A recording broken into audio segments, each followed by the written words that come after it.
In this morning's Eye on Money, we are looking at key financial and tax savings moves to consider with just 44 days left in 2020. The pandemic has devastated the economy, of course, and parts of the CARES Act, which provided financial relief, will expire on December 31st. Some of those emergency measures, including stimulus payments and extended unemployment benefits, could add to confusion in the upcoming tax season. CBS News business analyst Jill Schlesinger joins us now with what you need to know. Jill, good morning. You say I need to be thinking about tax season now. Why?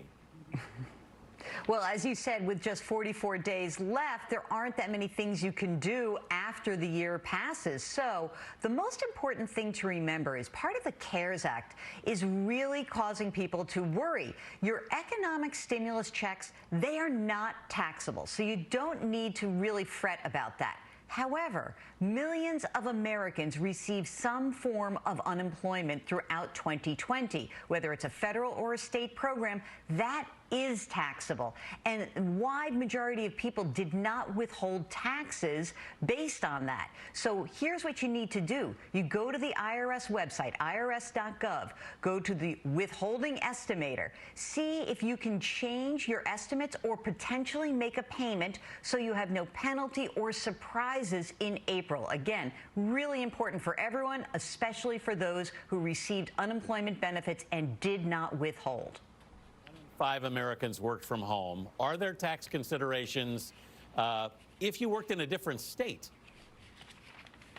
Yeah, this is a very strange quirk of this particular recession because so many people did go out of state. A lot of younger adults went back with their families. Well, this could be a benefit, but it could be a problem as well. So what you need to do is compile the number of days throughout the year that you worked in your primary location, then the days that you worked elsewhere. Now, this could also include not just a different state. It might be a different jurisdiction. You might live in New York City as your primary, and you moved upstate, and you don't have to pay New York City tax potentially. So you compile those days, then you check with your location where your primary residence is, see what the rules are, and then you may want to adjust your withholding accordingly. But again, a little bit of homework for you. It could pay off.